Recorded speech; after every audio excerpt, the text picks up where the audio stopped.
There's no audio on this.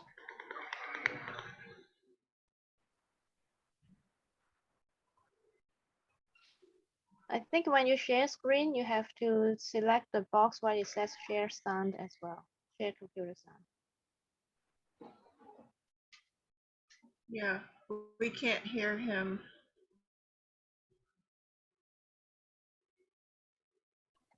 Sorry, I had it on mute. I knew I was missing a step. Now he's frozen. Oh, it's paused. I haven't paused. Okay, so there we go. Now you should. All right, we'll resume share. Good morning, good afternoon, good evening, wherever you are in the world. Welcome to the 6th Annual Interfaith.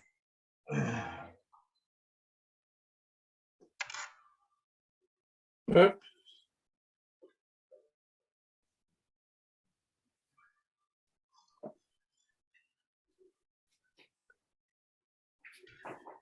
California. In 2017, Point, as it's known, has members throughout San Diego County, and we hosted a 5-day Name Connect conference in the San Diego area. We held it at the University of California in San Diego, and it attracted over 250 people from 20 different faiths. 77 speakers and presenters provided workshops, lectures, discussions, morning meditations, activities, which included bus trips to historic faith locations, concert in the park, and lots of food. While planning the conference, we contacted the mayors of the cities throughout San Diego County about creating that second week in August during the conference as Interfaith Awareness Week, and to do it in their city. And believe it or not, 14 city mayors and the San Diego County Board of Supervisors proclaimed Interfaith Awareness Week as a time in which we honor and respect all faiths, cultures, creeds, and races, and seek to learn from those who believe equal spiritual opportunity and human rights belong to all people. 1 year later, in 2018, the governor of the state of California proclaimed Interfaith Awareness Week as an annual state celebration. And then 1 year after that, in 2019, the United Religions Initiative asked if they could celebrate the second week in August with us. And their members are located in over 107 countries. Wow, so what we will be celebrating and participating in this coming week will truly be a global celebration. Well, that's the history of Interfaith Awareness Week.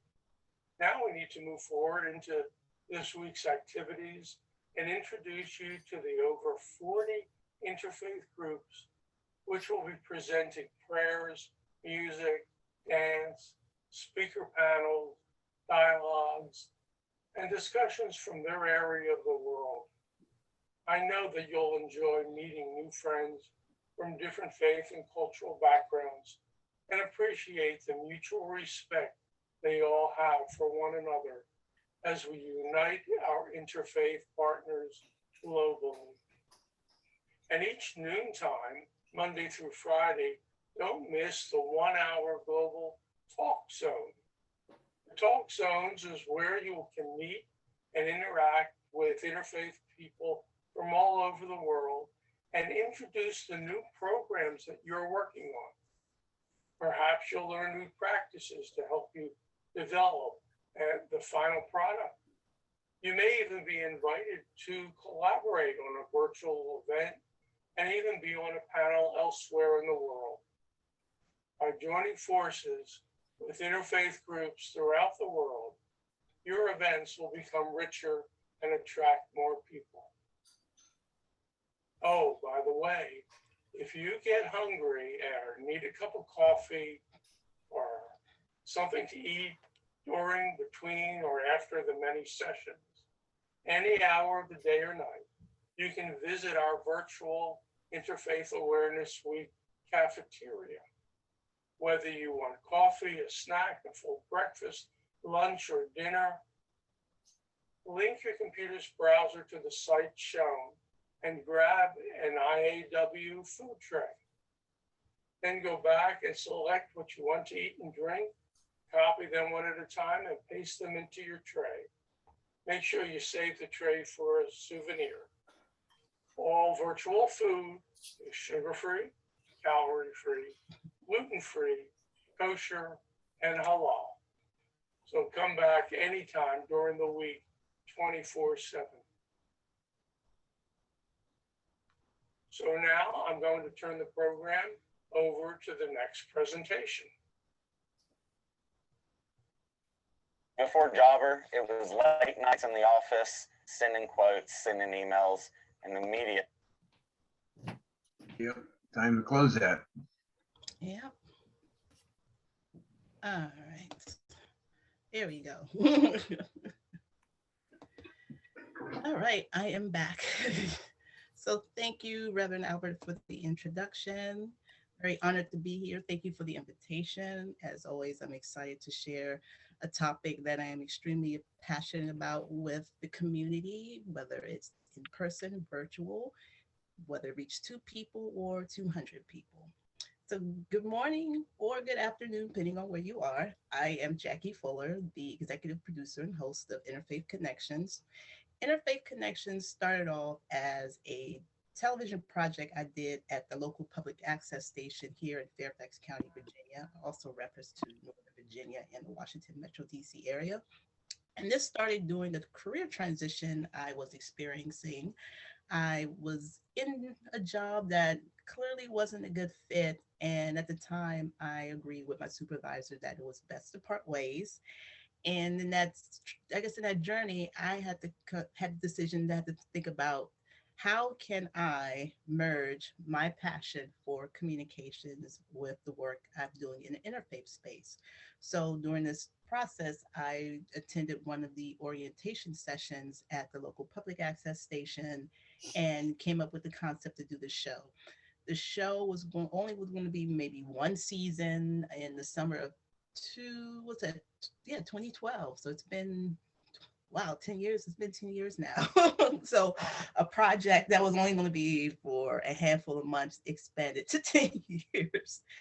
And my interest in interfaith particularly is because I came up in interfaith family. I had people in my family from various religious traditions.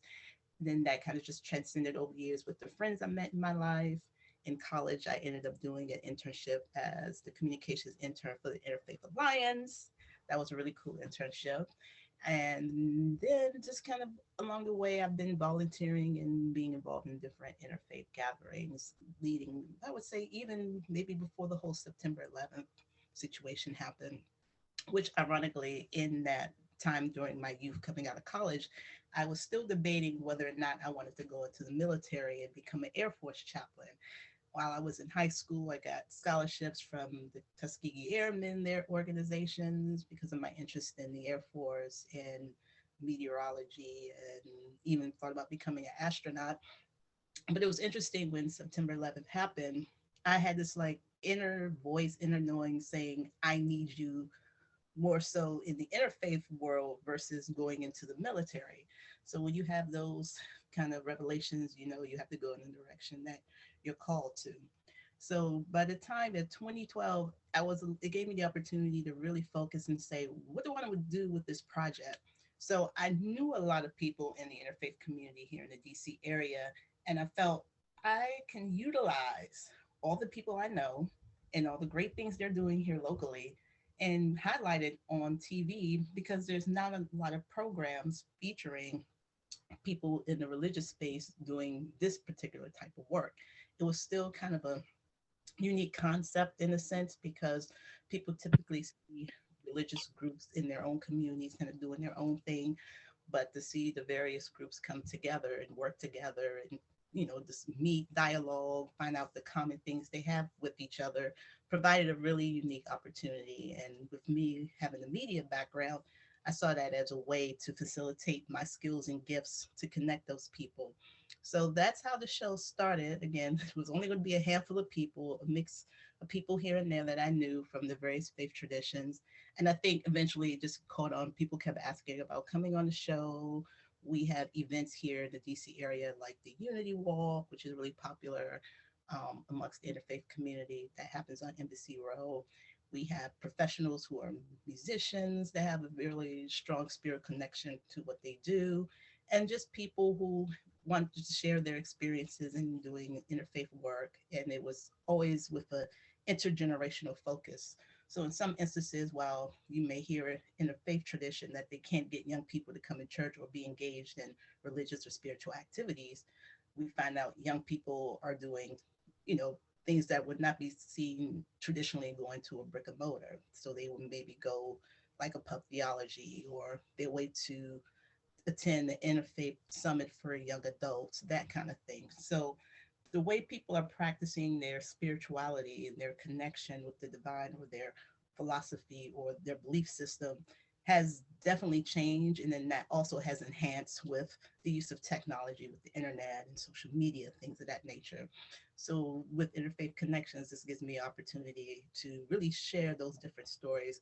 And at the same time, I just feel myself as the connector or the facilitator. I invite them on, I start them off with a series of questions, and it's pretty much on them. So for some people who have like a lot of content, a lot of things that they're doing, I just tell them, I'm just going to do the intro, ask a handful of questions, and it's pretty much your show. And like, you could talk about anything you're working on, provide photos, videos, that kind of thing.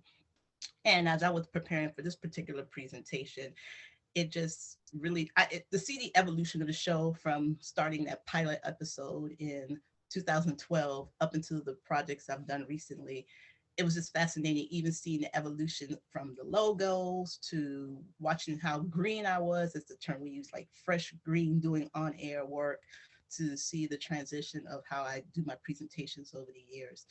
And that's something I also want to address later on in my presentation, particularly for individuals who want to use YouTube or television or podcasting as a method to do their interfaith work, and how to get it out there, with the understanding that, in the beginning, you're going to be green, you're going to be new, be open to mistakes.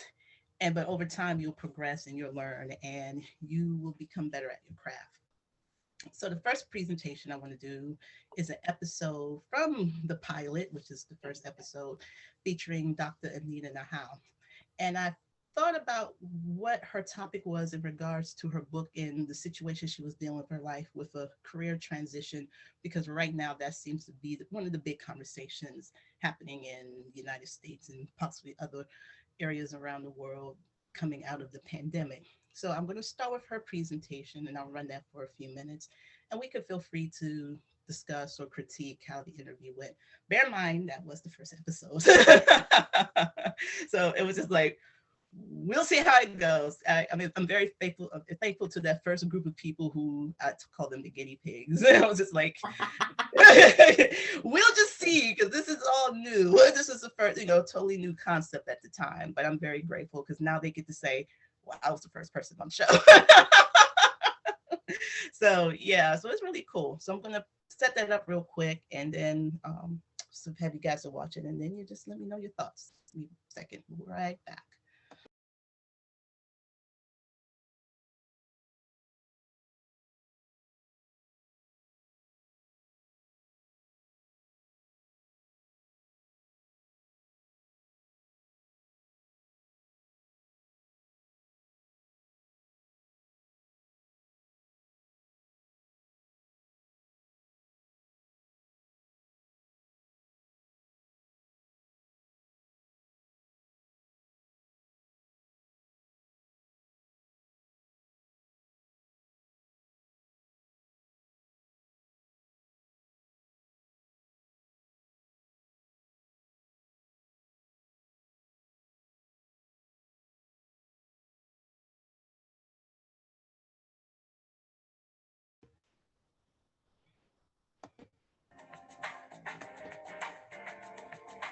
Welcome back. I'm Jackie Fuller, host of Interfaith Connections.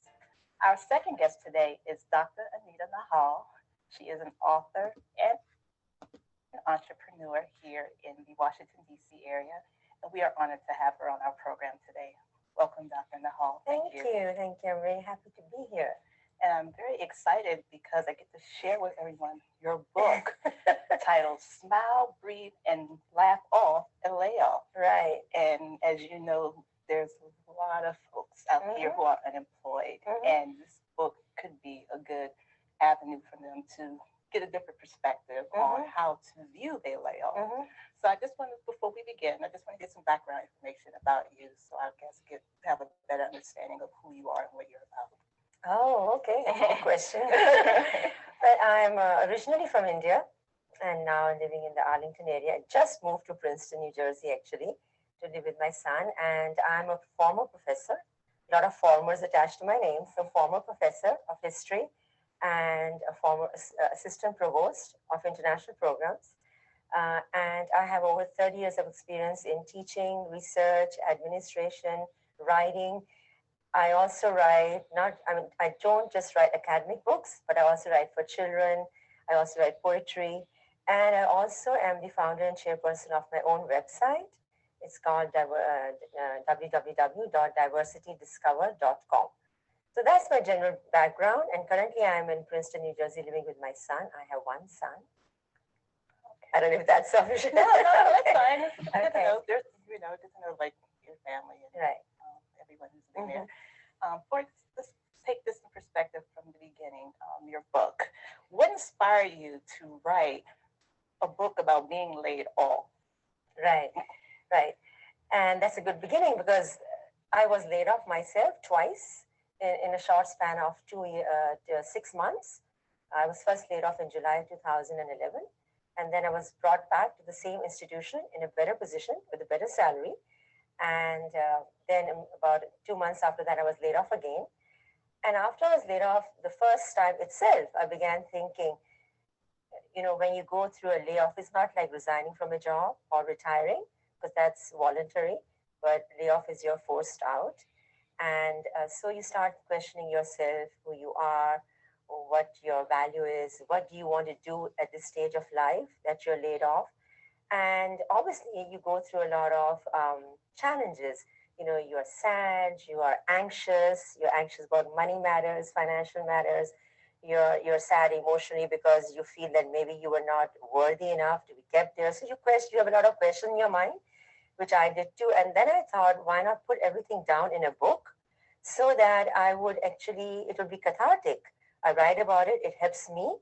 And in the process, I hope that it will help others who have been laid off.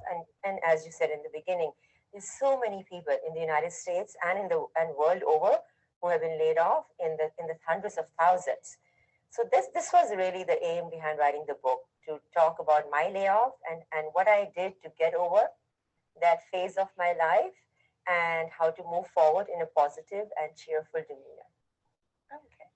And I also just love the cover. It's just, you have this relaxed look. So what inspired you with the name and even the cover of your book? Well, the picture comes from a portfolio I did. I've always been interested in modeling, and since I was a child, but I wasn't tall. So, and I thought, okay, now that I have been laid off, maybe I can pursue modeling, but could be, mother or a sister in advertisements and print ads. So I got this portfolio done. The title comes from the fact that when you go through challenges, and first of all, when you go through challenges, my way of thinking is that I compare myself to others who are in a worse situation. And being laid off is not the worst of the things that can happen to you. There are people dying of hunger, or homelessness and poverty or abuse all over the world. So layoff is really very minor in the larger scheme of the life and cosmos. So I thought, why not just smile it off? And that's what I was doing every day. I was smiling and I was laughing it off and I was breathing. I was taking deep breaths. So that's how it led me to think of the title, Smile, Breathe, and Laugh Off a Layoff. Would you feel comfortable sharing a section of your book with us? Sure. Okay. Sure. Thank you. Perhaps I could read these too. That's fine. So the first thing that I wrote in the book, which which I felt immediately. And it's not just during the layoff, but through all the challenges that I've gone through that. And I write it here also. During my layoffs, I spent lots of time with my blessing, my son. He visited me and I visited him at his home. He nurtured and protected me. We went for movies, mini golf, eating out, or just driving. What is a layoff against that? Ha ha ha. And then I put smile, breathe, and laugh. And on each page, either I put all three or I put one of them, which epitomizes what I said. And each page also has a quotation. So I searched the internet with a matching quotation which matched that particular what I was mentioning on that. So to match that quotation, this is a quotation. It says, "Of course, if you like your kids, if you love them from the moment they begin, you yourself begin all over again, in them, with them. So there is something more to the world again." And the other one that I'll read is, it's about this picture that I took. I got my pictures taken by a professional photographer to create a portfolio of modeling. It was always a dream. Maybe it's not too late to appear in advertisements. Anyone can try to actualize any dream they might have, especially when they are laid off. You have the opportunity. A whole new world is waiting for you out there. Piano lessons, salsa, learning a new language, making a career out of a hobby. Yes, you can. Be an entrepreneur. Go follow your dreams. Smile. And the quotation that I have on this page to match with that is, I'm a very lucky man or woman. I am living my life with my hobby as my profession. This is by Jim Sullivan. So similarly on each page, I have said different things of how you can, get over. For example, go out for a drive. Or, of course, you have to conserve your finances because you have to take care of your existentialist issues, finances, redoing your resumes, making sure you apply for employment benefits. You take care of all of that. But you do also do little things that will keep you upbeat. So go to a local restaurant. It could be a place like Chili's, where I used to love going. You don't spend much, but you sit in an area which has more public around. You feel upbeat watching others. Take your laptop with you, or any other way you have for searching for a job. You do that outside. So similarly, there are other things that I've mentioned in the book. That's a very good perspective. Thank you. Very good. Thank you. And did you experience any challenges with writing the book and get published, or was it pretty much an easy process for you? Oh, that's a very good question. I don't think authors, unless they become like world-renowned, have it easy to publish. Publishing is not an easy easy profession, I would say. So when I wrote this book, I actually wanted it to be a hard book. It was very difficult to print it because it's very expensive, and I didn't want to waste. I use the word waste because when you're laid off, you want to conserve your finances. I didn't want my savings to go into producing a book that was so costly. So I actually printed it as an ebook on my website, and then I put it on Kindle, Amazon Kindle, which is a free application. But before I put it on my website, I actually approached e-publishers, and everyone wanted to charge money. I even offered to one of them that, why don't you take the money out of the sales of the book instead of taking the money up front? And when I kept getting repeatedly, I kept getting no as an answer. Everyone wanted money. Everyone found the book very, fascinating and inspiring. Then I decided to publish it on my own as an ebook. And it's doing pretty well. It's been interviewed in the local Arlington Gazette newspaper. You're interviewing me and other channels. So I'm hoping that it will pick up. Good. And how has your family and friends, they've been supporting you through this process emotionally and all? Very much so. And I'll begin with my son. He's absolutely a blessing. And I remember that I have talked about it in the first page before in the introduction, that when I was laid off the first and the second time, he's the one person, he's my greatest friend. So I just called him and I cried about it, and he was just so positive and upbeat about it. My family in India, very supportive. Most of my family is back in India. Some of the friends that I have here, very supportive. I also do mention that if you have friends and family who are not supportive, not to discuss it with them, because they just make you more nervous and anxious, which you don't want to be. But definitely share it with family and friends, because you need more nurturing at this time. You need protection, emotional nurturing, and even maybe, financial and physical support in many ways. So I was very lucky to get that support. Good. And what about your spiritual or faith practice? How does that tie in with this process of the transition, your book, that whole spectrum? Very, very nice question. My parents raised us in a spiritual way rather than in a religious way. And though I'm a Hindu by birth, however, my parents took us to a church, to a mosque, to a gurdwara, Buddhist temple, and Hindu temple. So we grew up with the belief that you can go to any place of worship because God is one.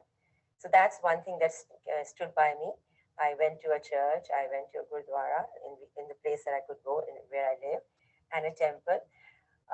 And specifically about Hinduism, Hinduism is more a way of life rather than being a religion which has one book or it has one God. There's so many gods in Hinduism, male gods, female gods. You can pray to one God on Monday, another on Tuesday and Wednesday and so forth. So the practices are not very outlined and structured, which allows for a lot of liberalness and adjustment, I would say. And I think that this allowed me an acceptance that, okay, this is way of life. It happens. It's nothing big and we have to move on. And all religions teach that. And that comes from my spirituality, that life is different phases you have in life. And you have to accept what comes your way in a positive manner, and not just for yourself, but you want to be a role model for others who come younger and who come behind you. So that's how my faith got me through that. There is something better for me out there. This is not the worst. I'm sure there is a new beginning for me, a new calling for me at this time. Exactly. And are there any projects you have outside of writing that you're working on now? Well, I'm focusing on my website for sure. In terms of working, obviously I'm looking for jobs, but I am not. At this time, I think I want to be my own master, having been laid off and twice, and so I want to do something that really captures my imagination, my creativity. I love dancing. I've been learning line dancing for 2 years. I plan to teach it in a gym and in community centers. Yesterday I took my CPR and AED certification for adults and pediatrics. Oh, great. Because to teach in gyms, you need that certification. So that's one thing. I will continue to write and publish. I will continue to also try to teach as an adjunct professor in different universities. So this is the time that I think I want to use the different knowledge and experience I have and the expertise that I've gained over the years and apply it in different ways so that I can make it a wholesome experience, that I enjoy life and enjoy doing what I'm doing as well. Oh, great. Awesome. So if anyone's inspired by your story and they want to reach out to you, what different forms of communication would you think for them to reach out to you? Sure. Definitely my website, www.diversitydiscover.com. They can send me an email, which is my full name, Anita Nahal, ANITANAHAL @diversitydiscover.com. And on the website, on the main homepage where it says About Us, and if they click on Founder and Chairperson, they'll find information on me. And yeah, that's definitely a way to reach out. Oh, great. Well, thank you so much. We appreciate you coming on the show today, and your book will help a lot of people. So that is a blessing. Thank you so much for coming on. Oh, you're welcome. Thank you for inviting me. Sure, you're welcome. And thank you, and we'll be right back after this break. So, you feel tired? You've put on some weight.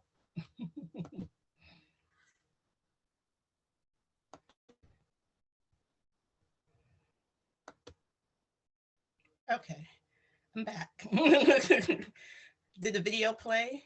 I'm hoping yes. It played. It was, Yeah, it well. it was great. Do you want some feedback or do you want to continue your program? Well, it was funny, like I said, watching it over and over again, just to get some perspective. It was interesting because with the pilot, it was pretty much, I had like a series of questions, but I also had some questions to ask along the way. And I realized, I was like, oh, the studio, we should have the studio show a cover, the picture, we were talking about her cover of the book, which we started doing with episodes later on when people came on the show. But that was like one of the things we took notes. So I'm thinking if anyone here wants to do, or anyone watching wants to do their own programs, like don't beat up on yourself. When you do it the first time, you think, oh, I should have done this, I could have done that. You just make notes and do it for the next time you're doing a presentation or you're or a series or your show or your podcast. So I it's wanted to give you good feedback. Don't you want to hear some good feedback? Oh, sure. That's just the app critical eye there. But sure, I take it. What I thought was fascinating, first of all, I wrote in the chat that her advice is perennial advice. It works for at any time at all. So this is not, the program isn't dated in that sense. You know, these are still issues we're dealing with. So what I thought was so fascinating, Jackie, is how even though this was an interfaith program, that was not the core of the interview, but it shed light on who she was and how she lives her life as a result of the way she was raised in a spiritual tradition. So it wasn't a direct in your face, I am this way because I believe in this faith, or she explained through how her parents introduced her to all the faiths, and that she came to appreciate them all. And so when she came to a particularly difficult time in her life, her mind just ranged far and wide, and she thought of all the different things she liked. And so I thought that was really, I really think that was wonderful. You know, I think as a first program too, it was very interesting. It was an unexpected theme. So congratulations. Thank you. And I'm glad you mentioned that as well, because that was part of the design of the show, that not to have people get so caught up in, you know, scriptures or, you know, the things in our traditions that make us different. I wanted to present, here's a person from a particular belief system who's probably going through the same stuff as you, dealing with the same challenges as you. And that goes to show, like, with our humanity, no matter like what's happening in the world, we have similar situations we're dealing with that makes us, you know, when we come together, have more things in common than be separate. And that was honestly the key I wanted to do with this show. I wanted people to be able to look at it and not get caught up, maybe say when I have a clergy person coming on there and they're, you know, sometimes they may be formal and sometimes they may not be. But when you hear some of the stories and things they're sharing, you could say, oh, this individual from this particular faith tradition is experiencing the same things I'm going through, or a friend or a family member is going through. And then you have some commonalities, because what I noticed in this work, particularly with dialogue, once people find things that they have in common with each other, they open up more and they'll start talking and gravitating. And that's how friendships are built. When people, and Reverend Hanasor can testify to this because she's been on my show plenty of times, people from different faiths or different backgrounds will come on my show, and everybody's in the waiting room and they're waiting for their time to come on. And while they're listening to what's happening in the studio, they're like, oh, this is cool. I want to connect with this person. Is it okay if I get this person's phone number or email? I'm like, that's kind of the whole point. This is what we want you to do, because we know 9 times out of 10, you don't get this kind of exposure to meet people from different cultures and faiths, particularly on a regular basis. So this is a prime time opportunity for you to do that. And that's why I created the show in that setup to do that. Now, when I used to do it for an hour, I always set the intention on having a non-Abrahamic tradition on the show. Like, someone had to be Buddhist, someone had to be Hindu, someone had to come from those traditions, because I had so many people I knew from the Abrahamic realm. So I always made, and that was another reason why I did a show, because I wanted to feature religions that you typically do not see in mainstream. And I was just like, we always got to make sure we have a non-Abrahamic guest. So that's how this show was set up at the beginning when we were doing it for an hour. And then we just decided sometimes, like later on, was like, well, we'll cut it to a half hour so we could take more shows. And that just gives that one person more time to speak. Because then people will say, well, I want to hear more. And I was just like, well, we got this hour block and I got to get 3 people in. And I got to make sure that one person is coming from a non-Abrahamic tradition. And then everybody kept saying they want to see more like of the individual conversations. So later on, when you see some of the more recent programs, I'll have like one person and they get the chance to do their presentations. So that's part of the evolution that happened with the program. Yes, that's Can I put in a response and a quick question? Sure. Yeah, so as what we're saying, I think is what's very helpful is when someone on your show has an experience that, you know, the audience is experiencing, is a chance not only for them to connect, but also for them to advise one another. And like, you know, you're going through something that I'm already going through, and maybe you already gone through it. So by, you know, speaking to the person, they may actually be able to help you. So that's another way of seeing. I noticed. Mhm. And my question is like, where and how do people access your show? You say access? Your shows.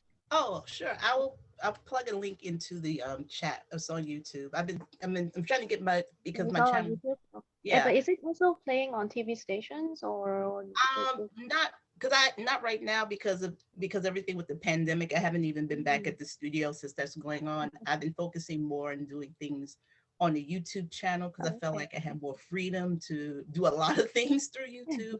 One thing with public access, which is typically good for, this is really good for religious communities, it's tend to be more challenging as an independent producer. Public access has a lot of restrictions when it comes to how you can produce your show, how you can make money from your show. And with me not having a 501c3 status, I couldn't like go in there and like say, hey, ask for advertisers, things like that. So I ran public service announcements more so to fill up some of the time when I needed some extra, like it's like, hey, this person in their interview a little early, so we had to like put some fillers in there. Yeah. If you're faith-based, it's great because you're tax exempt. You can ask for donations because you'll be able to get your tax write-offs, things like that, because technically you're not making money, even though it's I like know. a free. So Yeah, so if you can put the link for your YouTube channel in, and maybe if you Yeah. want to share your email address with us too, then maybe we can down the Sure, road yeah. see if there's any collaboration. Yeah. I made a note here to do that because after a couple of presentations, because Yeah. I want everybody to Yeah, subscribe. so the link and your email. All right. Thank Sure, you. no problem. Yeah. Next question. Yeah, and pre-pandemic, it was on TV. Yes. A couple of different stations, as well as recorded and available online later. Yeah, because when my show started, they had just launched the faith-based public access channel. So I was one of the inaugural shows. So they were looking for content, and it was like, Jackie, we have all these Christian shows. So we want to have a show like yours to provide some more of the religious diversity, which I was like, that's cool, no problem. And then I think also when they needed to fill in time slots on the regular channel, you will see my content there because people would tell me, oh, I saw you on this channel and this channel. And I said, oh, okay, they're using my stuff on both channels now. So yeah, it was. That's how I originally found. Sorry. Oh, can you hear it? Yeah, that's how I originally found out about your existence and such, was randomly on that channel 20 something or whatever it was, in the low teens or in the 20s of the stations. And yeah, which led to that all those years ago. That's how I even discovered you, so to speak. Okay. Reverend Abigail. What are the questions you have for us? Let me get Reverend Abigail and then I'll come back. Yeah, I just want to say that I just totally enjoyed that program, and everything you've been saying is just what we've been talking about for years, that when people get to know one another, the fear brings down the barriers, the fear dissipates, and you see the person like you. You have a life, you have a family, you have challenges, you either are laid off, you left a job. I mean, people don't always realize that when they're in their little cubby holes. So I think it's just brilliant that you have this, and thank you for producing that. And so I want to see more of your shows, so be sure and send a link so we can watch. Sure.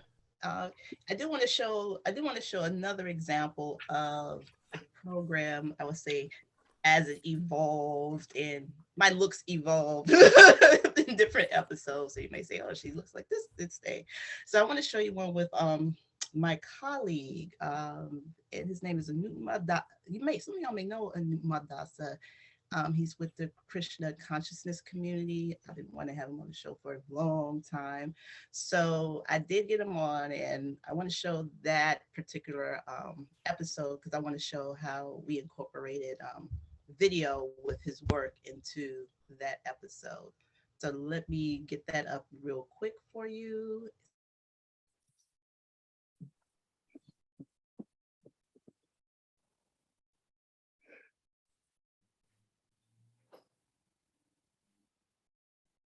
Oops.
Hello and welcome to Interfaith Connections. I am your host, Jackie Fuller. I am so excited about this episode. This is probably going to be one of my most colorful ones so far. And when you get to see what's going to be presented, you're going to definitely enjoy it. I have with me in studio today, Atuma Dasa, who is the Minister of Communications for the International Society for Christian Consciousness, which is, it's just amazing what everything he has done so far. So I cannot wait to I'm just so excited. Thank you so much for coming on the show. Thank you, Jackie. I'm happy to be here. And we've known each other for many years, and I've looked forward to this opportunity. So thanks for having me. One cool thing about Atuma is that he used to be the vice president of the Religion Communicator Council, which I'm in his role now. So that's why I'm also excited to have a fellow board member with me. So can you share with our audience some background information about yourself? Sure. Well, as you mentioned, my name is Anutama. It's a Sanskrit word, Anutama Dasa, and it actually Dasa means servant, and Anutama is the name of God in the Sanskrit language, so it means servant of God who is the topmost. So I'm a practicing member of ISKCON, or the International Society for Krishna Consciousness, which is part of what's officially called the Vaishnava tradition, or it's a monotheistic tradition branch within the Hindu, kind of the Hindu family of faiths. So I've been practicing this spiritual tradition since 1975, and I live here in the Washington, D.C. area in Silver Spring with my wife, and my son and daughter-in-law live in the area.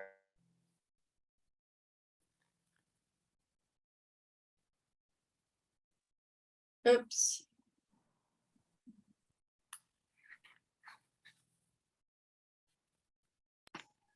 Jackie, so how sound went out. Did you come across this particular practice? What spoke to you that said, I must join this, or I must be a part of this? Yeah, that's a great question.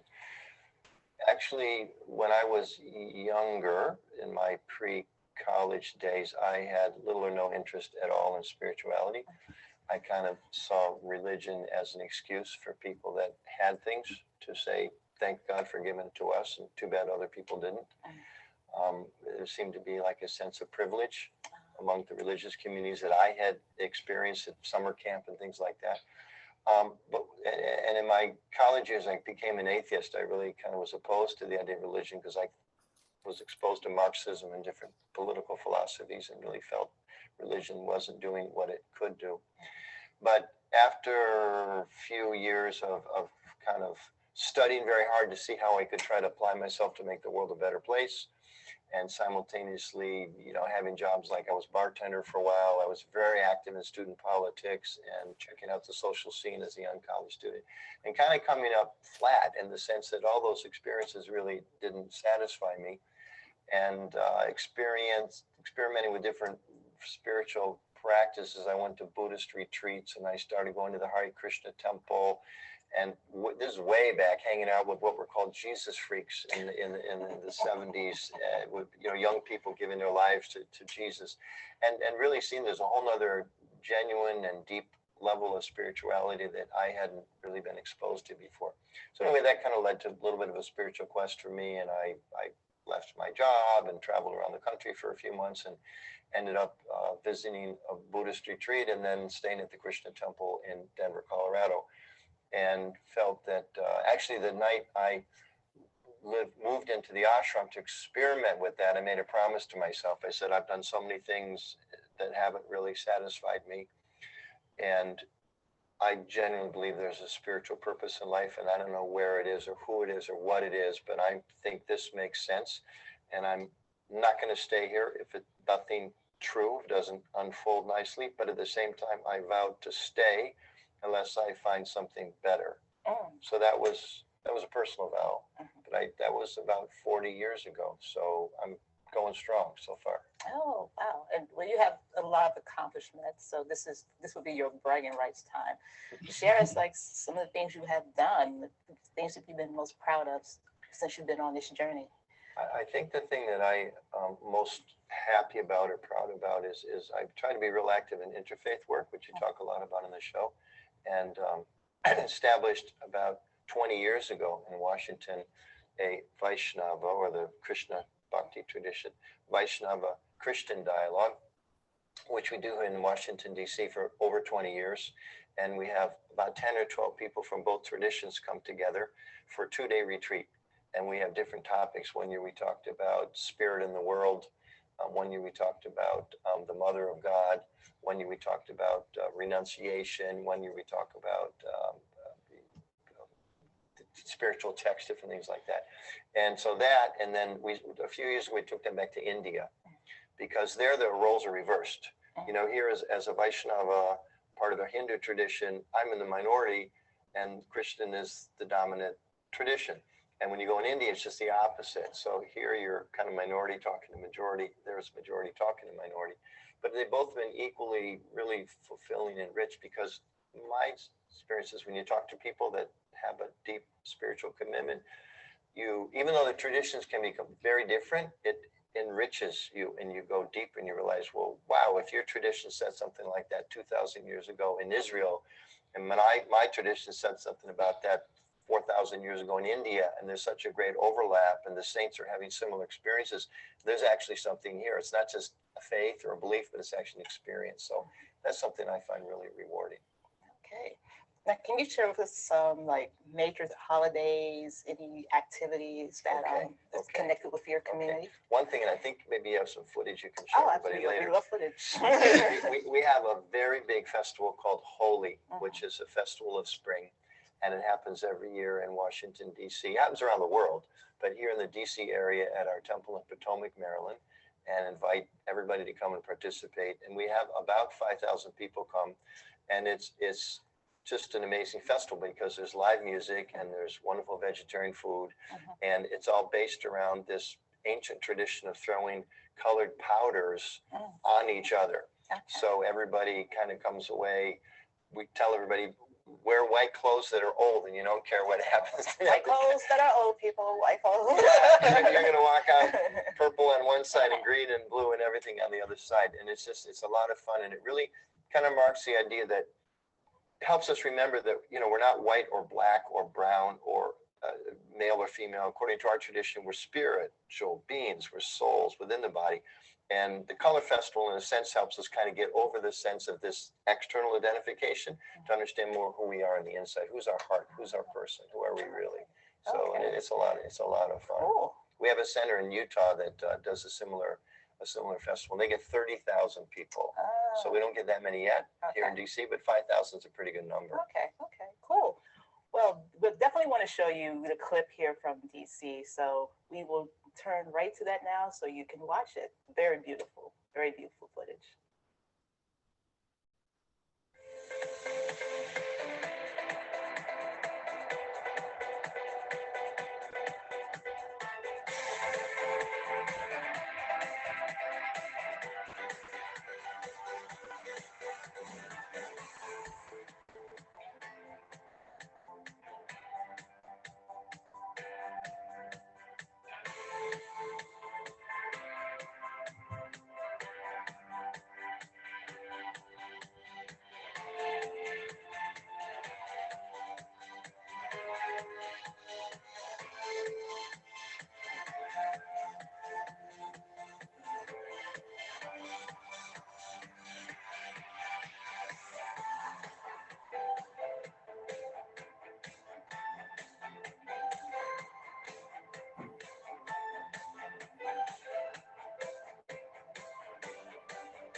Okay, I'm gonna make sure I'm there.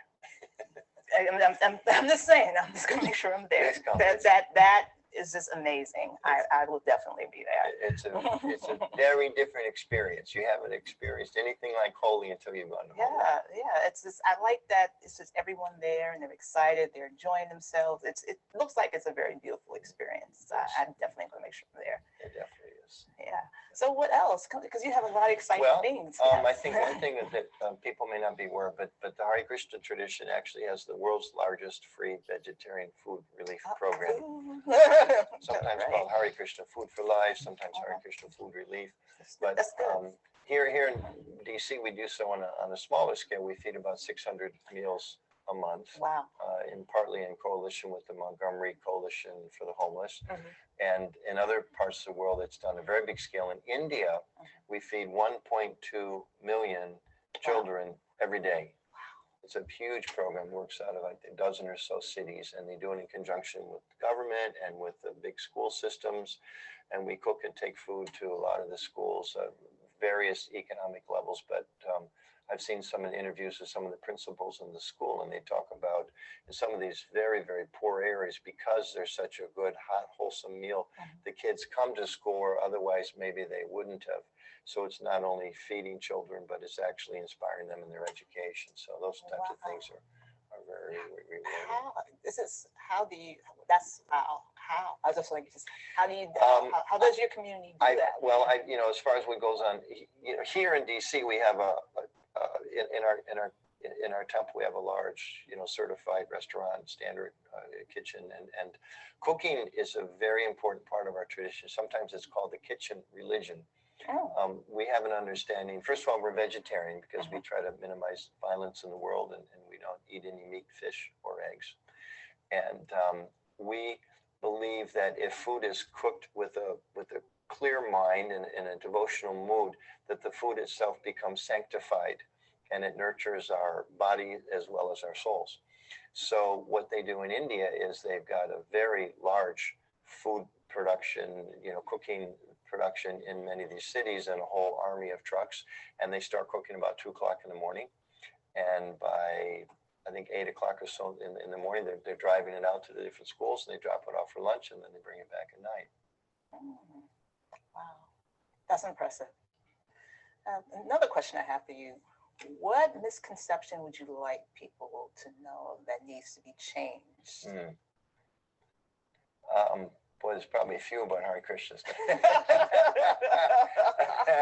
I think there's less today than there was. I first became a Krishna devotee, in the 70s, which seems like ancient history now.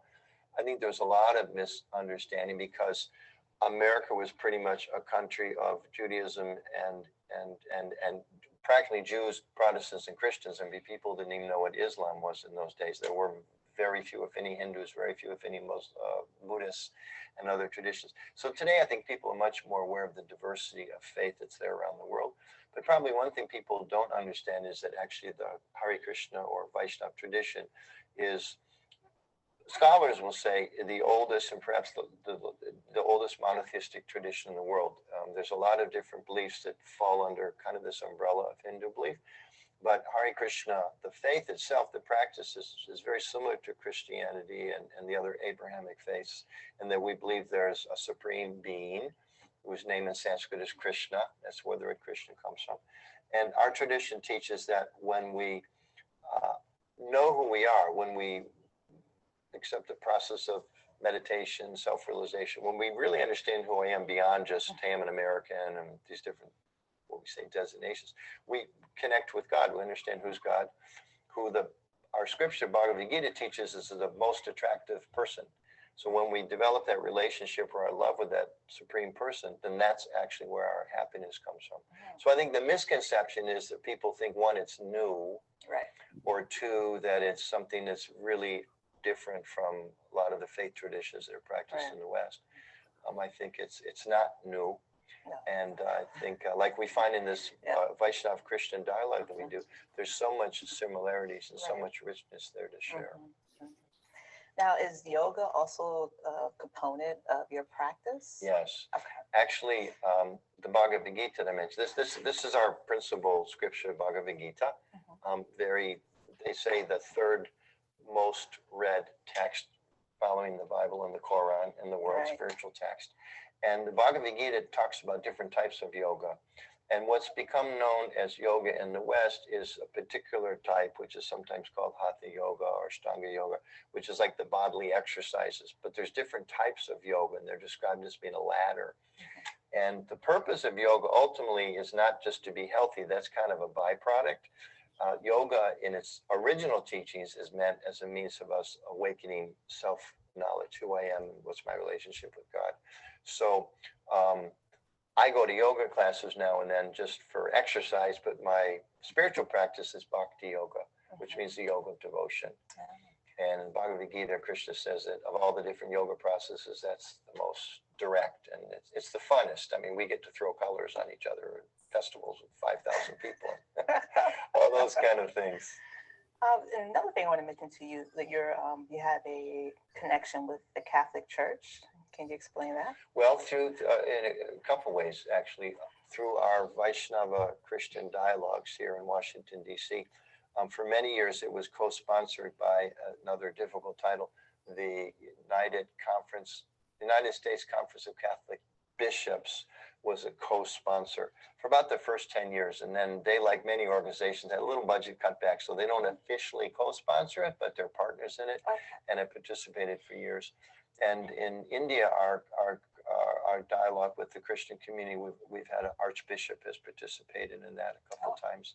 And there's another effort. There's a broader Hindu Catholic dialogue that we participate in many times. And recently, interesting, one of the things that I do a lot of, that our tradition is very strongly committed to, is religious freedom. So we do a lot of work supporting legal efforts, amicus briefs at different levels of the court. And recently there was a kind of a crazy case in Washington, D.C., where the Catholic Church was prohibited from putting signs in the metro buses advertising "Come to church on Christmas," because somehow they said they prohibited any kind of religious messages.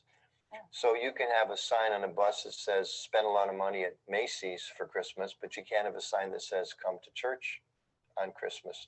So the Hare Krishna movement submitted an amicus brief, or a legal document, on behalf of the Catholic Church to help them fight for their rights to advertise, because we feel the same way. We do a lot of work. We support Muslim communities and different Protestant efforts. We've signed on a lot of those things because it's a core value for us.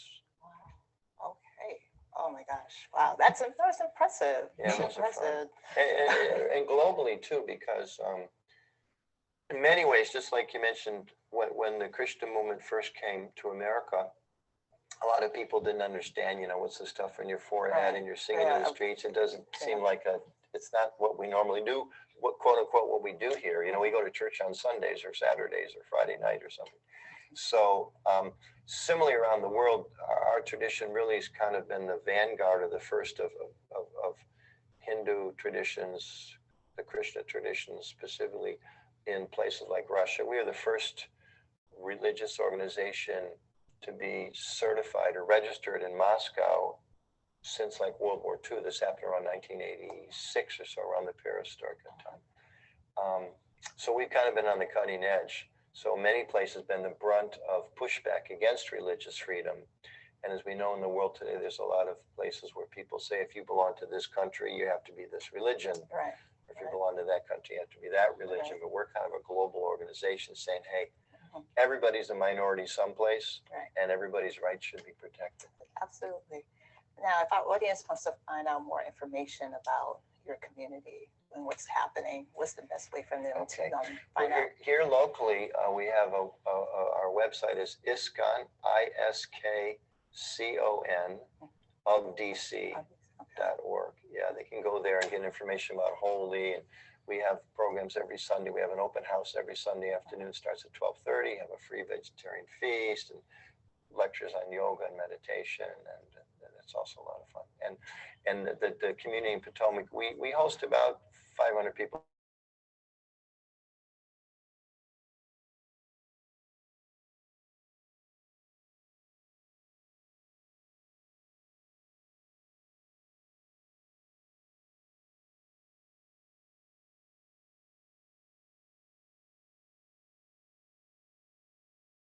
Check us out on Twitter at www.twitter.com/IFC TV show. And you can like us on Facebook.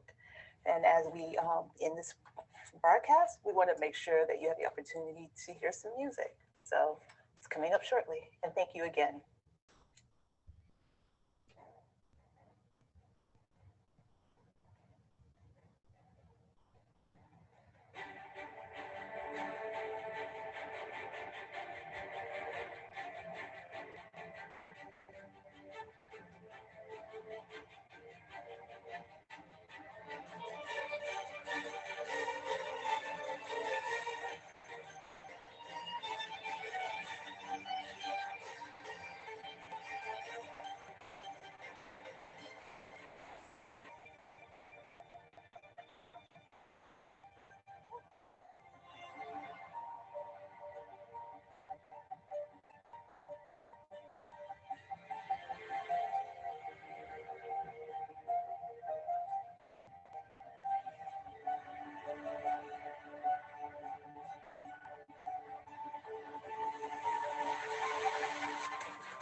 Feel so strongly that mantra is the answer to the turmoil and the disconnect between people's hearts and their external lives.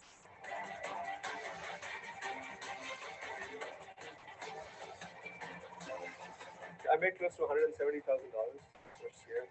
Over time, it became clear to me that money doesn't really buy happiness, doesn't really buy true love.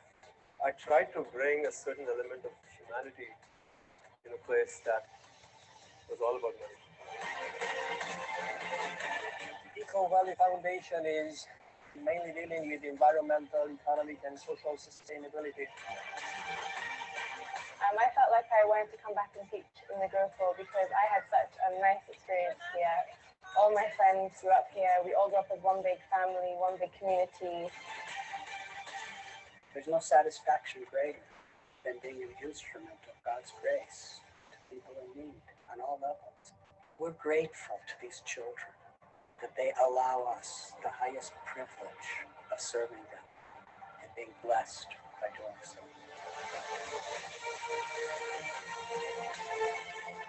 Composition of the community is worldwide, and we're all here for the same purpose, to develop our own spiritual lives.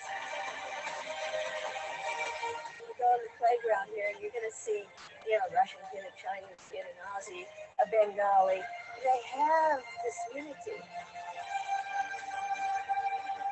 We should be always having a divine party at every moment of our lives, everywhere we go. We want to see everyone happy.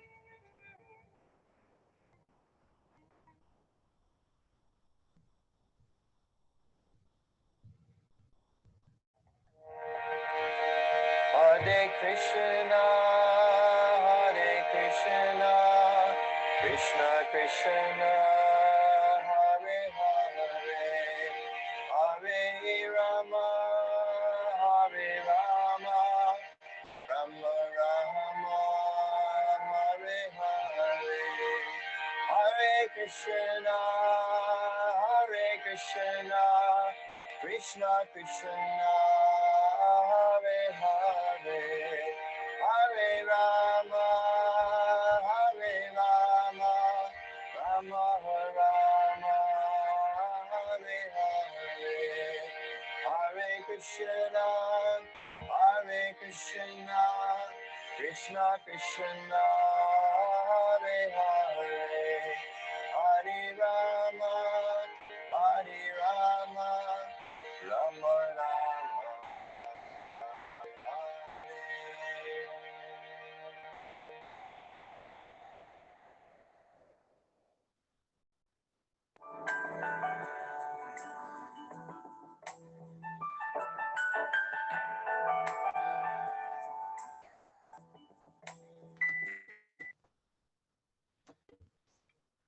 Right, people are still here. Yes. I think we lost a person or two. Okay, okay. So any He thoughts? needed to go. It's in the Okay, chat. no problem.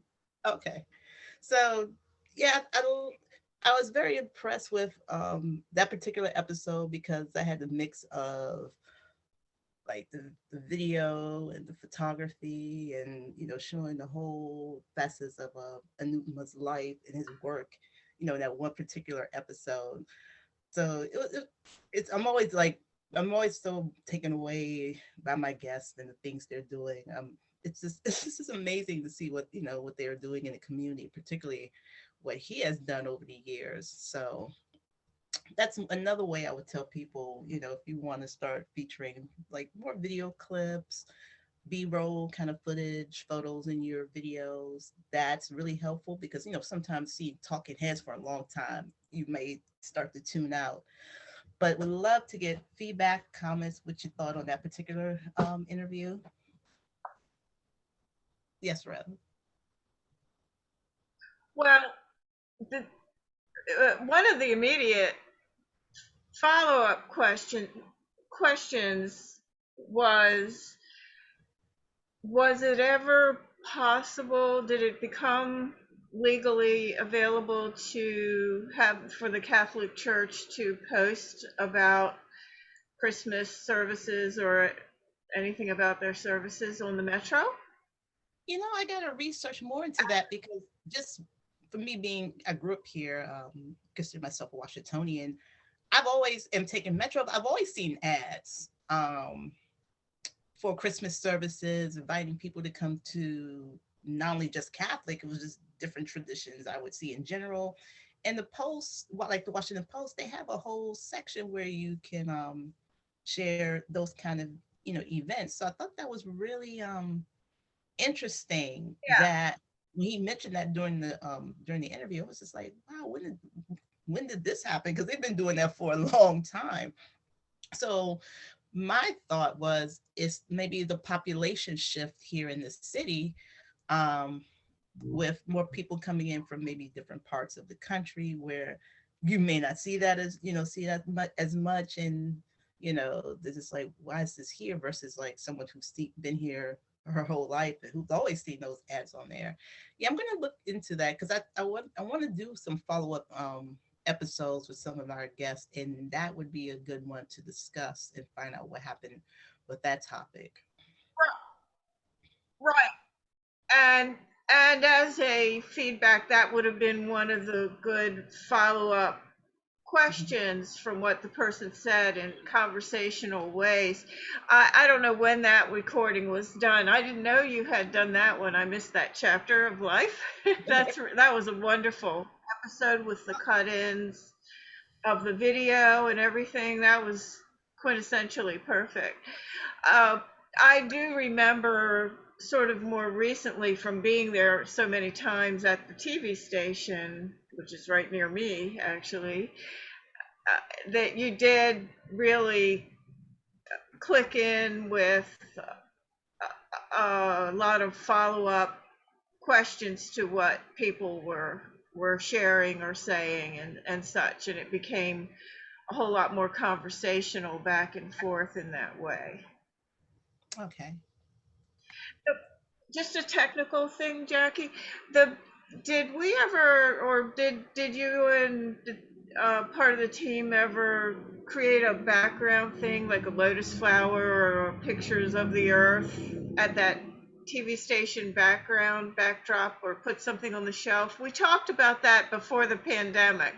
Everything got put on hold during the pandemic, but we were talking about for the studio getting rid of what they call the news desk setup, and go more where it have like that spiritual feel. And something I've been wanting to do during, the winter season when we have the various holidays is to have the setup for the, different traditions celebrating their holidays. People could come in and share items and have it as part of the background. That was one of the visions I had before the pandemic happened. So that's definitely, those things are still in mind. Right. Excuse me, I have to leave soon, but I wanted to just say congratulations and ask you, Jackie, could you talk about funding for this? Are there public grants for what you do? We've talked about this personally, but I think it would be helpful to share it with everybody here, because that has always been one of the great challenges of Interfaith, of doing good work, is finding sources. So I need to leave, but I hope to see the rest of this, and I salute all of you. I'll see you later today. And thanks, Ruth. Oh, and Jackie, you may want to post the YouTube link and your email address as well before more people leave. Okay, I'm putting it in there now. Well, as in the beginning, like I said, because this was this was only supposed to be one season, it's pretty much has been self-funded. That's one of the beauties of being at the public access station. It wasn't a lot to produce, it wasn't a lot of money to produce, but as any production, it starts to grow and more people want to come on the show. And then you start being invited to places, which requires you to travel, things like that. So now I'm looking into ways to get, sponsorships, funding. I know like there's a lot of online tools now, Patreon and GoFundMe. That seems to be a big thing that artists do. And that's what I'm looking to, more of the crowdfunding space. Grants, I think I will have to figure out if there's a grant I can do that's okay with me featuring religious content, because I know sometimes that can be an issue. But I sense some of that is even changing now, particularly if you're doing things that's educating people about people's cultures or geared towards peace work. So that's another avenue I'm considering. But the big thing I'm working on right now is investigating the different crowdfunding things that's out there and start using that as a way to generate revenue. Because one of the challenges, when it's a good challenge that I have with my production is it's like everything is happening and it's just waiting for me to move forward with it. So this is why I'm really, even in my personal life, trying to bring more like cohesion and stability, things like that, not working 3 jobs. I'm a Jamaican's daughter. West Indians are known to work multiple jobs like that. But I have to stop doing that because as even today, when I'm watching all the videos and the footage, I feel the spiritual energy when I see this content. So I'm like, I know I got to get back and really be fully in this space. So those are the avenues right now I'm looking in regards to getting content and getting fundraising for that. I want to start boosting up the YouTube channel more and be one of those individuals who could utilize anything that I make off the YouTube channel to fund the production. So yeah, that's been the next stage, and figuring out like how we're going to fund the production, because the production is growing and the demand is increasing and you got to meet the demand. And that's a key thing to make sure you stay relevant and viable. So yeah. So that'd be a good topic maybe to discuss and hopefully see how things pan out with me in the next year or so. Discuss funding and publicity, which will probably be something that could tie into what the Religion Communicators Council as well, because that's a whole collection of religious communicators from different religions. So I was really also fortunate to connect with a group of like-minded people with that organization. and then served as their president during the pandemic. So that was when the production went down. I had another job running the organization and making sure people were able to still do their jobs and their professions as communicators during the pandemic with so much restrictions and things happening during that time. Reverend Albert, I saw your hand. Yeah, I was just going to mention that when we first started putting this together, because everything was via Zoom, there really wasn't any cost. Like I said, we've got 40 presentations, and within those presentations, there's wonderful things, and very much like what you just presented,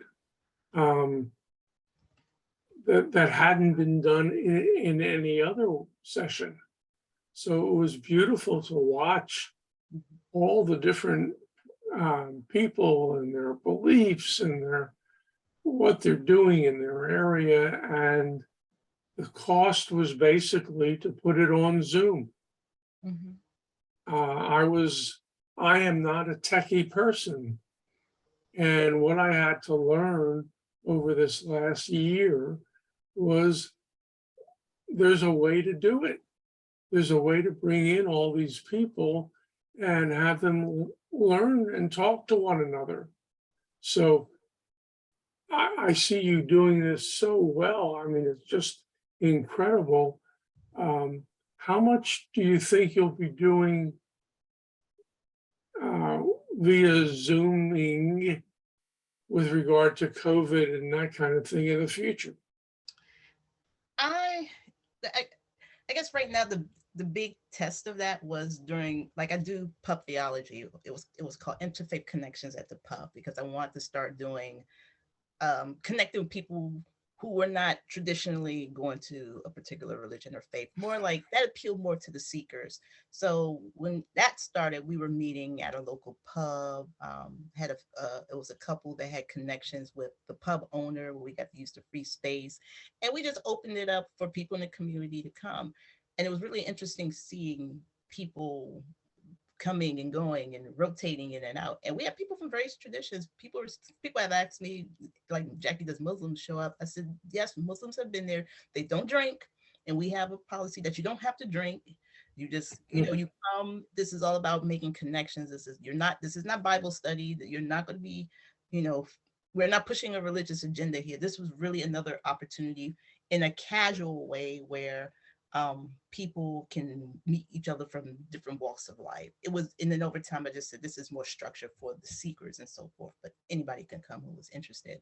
So when the pandemic hit, it gave me a test run to see what was it like to run a virtual event, something connected to the organization, our production on a regular basis. And then I realized over time, I was like, yeah, I could do more shows virtually. If I want to be anywhere I'm called to go, I can always jump on my phone and do a show just like that and just make it easy and simple. And now with all the features of social media, you can do reels now, do these little quick shorts. I can probably talk about something for like 5-10 seconds. And then that's like, you can make that almost like a mini episode. So that's one of the good things I like about what we have with technology now. It has so much variety for us to be creative and budget friendly to get our messages out there and reach the people. And I think that's a prime way, I feel, for faith communities in particular to do that, because there's still this challenge in some faith communities where they're saying they can't get the people to come, people aren't staying. But I'm like, if you don't have a marketing or communications person there to kind of help guide you and do the work in that process, then you can't connect with the community. I'm learning this now with my part-time job with a Lutheran church. They're very forward-thinking in having those social media platforms out there and available. My job was to come in and to help them boost their numbers, and I've done that, and they've been impressed. And I said, now I got to do that for my production. I've done it here and there, but because of the busyness I've been experiencing over the last few years, I haven't had that focus. But I'm also, and I was mentioning this on the call, depending on how things go with raising funds for the production, I do want to hire a production assistant and a social media person and I learned they have to have some interfaith like knowledge to themselves, because then they'll really well understand how to craft the messaging for that. So I think that's very important, or at least have a team. If like some churches have communications ministry, communications teams, and they can work together as a team to get the messaging, create the work that needs to be done for that. But it can be done, and it can be done pretty inexpensive. I met so many wonderful people who said, "Oh, well, why don't you try this? And you can do this if you do that, and you can do that." And I'm like, "Show me." You have to, and that's where the Religion Communicators Council comes into play, because we meet once a year, and that's part of what they do. They have workshops and other kind of sessions for people to learn how to use social media, how to best utilize it, how to reach to the press. And I'll type their organization in the chat as well, because I use that. I direct people to that organization, because so many people would come to me and I'm just like, I can't do it all. But here's a whole organization that would love to help you. And when you check out the stuff they have there, they have videos on YouTube. One of my colleagues, he did a social media presentation for the members of the council, and it was really great. He loves what he does. That's the other key thing. He loves what he does, and he was able to teach that, and a lot of people watched him. You know, the beauty is that we have people, and I'll probably get in trouble for saying it, but people who are under 40 who have grown up with the technology, and it's just natural for them to say, "Oh, well, you can easily do this, this, and that." Yeah, second nature. And if we can bring them in to the fold, so to speak, and say, let's develop this in terms of interfaith and in terms of respecting and liking and interacting with other people that don't look exactly like you or don't believe exactly what you believe. Once they become attuned to tying us all together, we may have a whole new generation of people growing up saying, "Well, yeah, we're interfaith." Yeah, I see that. I see that reminded me, was that 1 year I thought about, I don't know if anyone remembers Shaq, but I guess somebody asked him about his religious beliefs, and he said like I'm Christian, I'm Muslim. He said it, all like the different faiths, and I was like, that man should be at the next parliament. Why isn't he? Why isn't he there? He has the mindset of that. Yeah. So, yeah, I think, because that's my approach. I said a lot of things I'm into.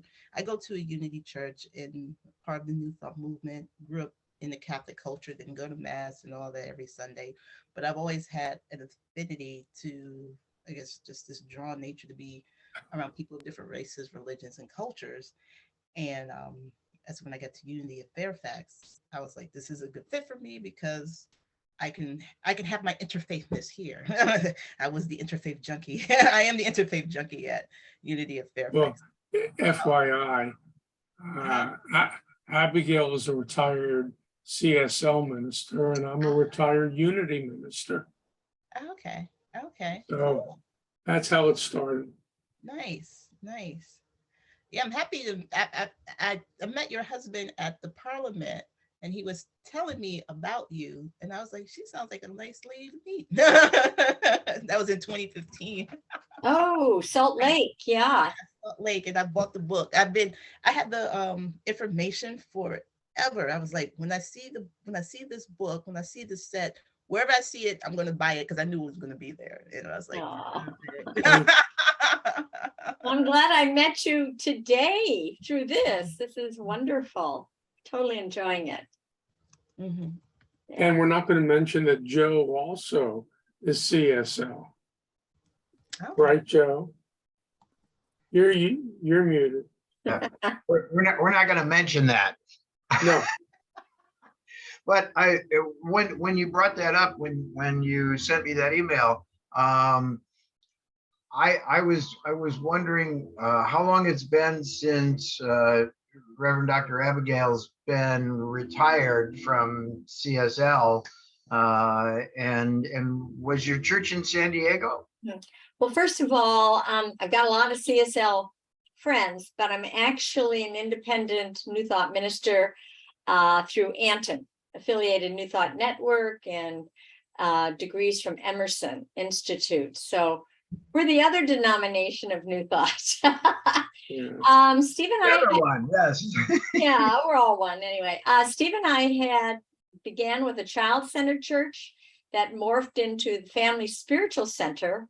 And that was the time when Steve and I really got interested in interfaith and the different religions. And so we started to bring all that into every Sunday's message. You know, whatever the message was, we also added, well, what did the Hindus think about this topic? What is, you know, and so we ended up having interfaith services for a few years on Sunday afternoons, and we would rent a space in one of the CSL churches so we could have our service, and we would have speakers from different faith traditions and different musicians from different faith traditions, and it really was wonderful. We just didn't get the crowd that we wanted, you know. And then the last place we had was Roby, can't think of her last name, Roby Warren, I think.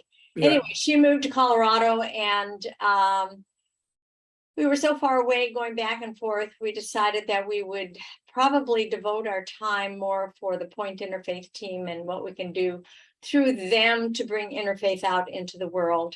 And so that's kind of where we ended up retiring to, doing more with Point, and also having interfaith labyrinth walks. So we created a labyrinth in 2012 or 2013 in our backyard. And so that became a spiritual tool and practice that we offered to the community. And for a couple of years, we haven't done it, but now we've opened up and started to do the walks again. So that's where we are now on our journey. All right. Very nice.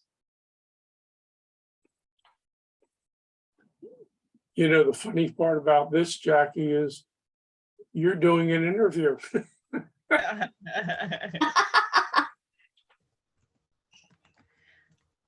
I was trying to find this. I know someone had asked about the Shaq quote. So I'm putting it in the chat. So apparently it sounded like Shaq had like kind of a similar thing. He has like all these connections to the different traditions. So yeah, he said he's a people person. Yeah. Wait, which one is he Muslim? You know how people react to that. I'm like, oh no, here you go. You need sometimes a label or pigeonhole or box label thing, which makes me break out in hives. I am not a label person, as you know. So yeah, humans don't necessarily need during or after their life to have a like label thing superimposed. Right. That's one of my jams, as well as that, as you so beautifully put, we're all one in the sense we all have red blood in our veins. There is a whole lot more in common than there is different among humanity. Your program has always brought that out in real and concrete ways with solid and actual life examples that all of us that have been on it have been able to share. And it's a lot like the StoryCorps and different versions thereof, and many things like that demonstrate that. It's so valuable. It's priceless, that kind of thing. Priceless. Thank you. I say Bradley, one of my biggest fans, supporters. Love you for that. Well, thank you for all you do. You're welcome. It's exciting. Yeah. You know, it's kind of, it's that the pandemic, it's like, oh my goodness, I felt so far away from this. And it's like, oh, I can't wait to get back into it. I'm just doing a lot of the particularly the in-person things again. So crossing my fingers this fall, because I still haven't had the anniversary celebration. I'm still trying to figure that out. People are like, are you going to do it in person or are you going to do it online? I said, I have to figure all that out. I said, I would like to do something in person, but I said, may have to be outdoors. Make sure you have food. Yeah, well, keep us informed of what you're doing. I want to know where you're going from here, because I would love to have something like this in the San Diego area. Oh, yeah. I'm not sure I'm the one to do it, but I'm going to plant some seeds. Yeah. You have a good group out there. Yeah, we do. We do. A lot of really good group. Wonderful. Yeah, I was gonna ditto that. Yeah. Stay in touch and stuff. Yeah. I mean, we're geographically near each other, and I've been wondering how you're doing and what's the haps and things. Yeah. So yeah.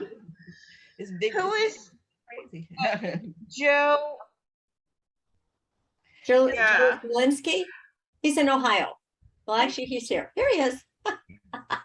Yeah, I saw the unity. Okay, hi Joe. I'm in Ohio. Yes.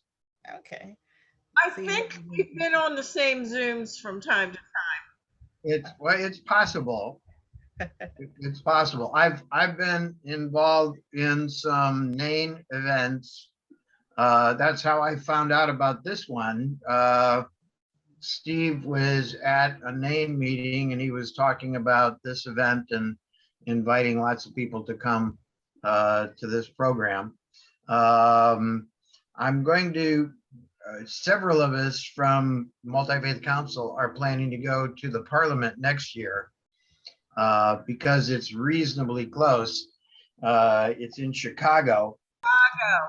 And I wanted to go last time when it was in Toronto, but it was scheduled a little bit earlier in the summer and I was teaching summer classes, and so the schedules overlapped, so I couldn't skip out of my classes to zip off to Toronto to go to the Parliament. So I'm really excited about the one next year because it's coming right after the classes finish for summer. So if I have classes next summer, I'll still be able to go to the Parliament. So we might run into each other sometime. We've created new friends. Yes, definitely. Yes. That's what this is all about. Exactly. The whole conference is about new friends, new connections. Yeah. Exactly. Well, I don't have anything else to add. I'm glad that I was able to. I was concerned that I wouldn't have enough time, but I said I managed to keep it within the time. So I wasn't sure if anyone else had any questions or comments. Otherwise, I'm pretty much done with the If you feel it's time to close, that's fine with us. Absolutely. So thank you, everyone, for Thank you, Jacqueline. Fabulous. Jacqueline. Thank you. Connect with God bless. His wife. I'm so happy. Take care. Bye. Good.